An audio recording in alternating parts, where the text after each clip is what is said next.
Hi guys, ഇന്നൊരു പാട്ട് ഏറ്റിനടിയാണ്. First ഞാൻ ഒരു ഗ്ലാസ് ചായ കുടിച്ചു.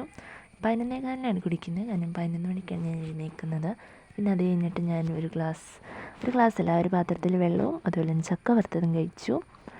ചക്ക വറുത്ത ഈ ഒരു പാത്രത്തിനാണ് ഞാനിപ്പോഴും വെള്ളം കുടിക്കുക. പിന്നെ നീണ്ടൊരു യുദ്ധത്തിന് ശേഷം ഞാൻ രണ്ടും ചക്ക വറുത്തത് അതുപോലെ തന്നെ വെള്ളവും ഞാൻ തീർത്ത് വയ്ക്കുകയാണ്.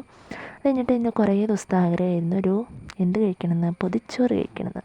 പിന്നെ ഞാനൊരു പൊതിച്ചോറ് കിട്ടി, മുട്ട വറുത്തത്, കൊഴുവ വറുത്തത്, അതുപോലെ തന്നെ പയറും ക്യാരറ്റും തോരൻ, ഇതാണ്ട് അത് നമ്മുടെ വെളുത്തുള്ളി അച്ചാറാണ്. അങ്ങനെ ഞാൻ ഇത് കൂട്ടി ഞാൻ ഉച്ചയ്ക്ക് നല്ല മൃഷ്ടാനം കഴിച്ചു. സോ ഞാൻ ആന കരിമ്പങ്കാട്ട് കയറിയ പോലെ ഞാൻ ഒരു വറ്റ് പോലും ഇല്ലാണ്ട് മൊത്തം കഴിച്ചു തീർത്തു. പിന്നെ വൈകുന്നേരം ഞാൻ ഒരു ഗ്ലാസ് ചായ കുടിച്ചു. അത് ബൂസ്റ്റ് ഇട്ടാണ് കഴിച്ചത് കേട്ടോ. നൈറ്റ് ചോറും സാലഡും അച്ചാറും. അപ്പോൾ ഓക്കെ, ബായ്, മറ്റൊരു വീഡിയോ കാണാം.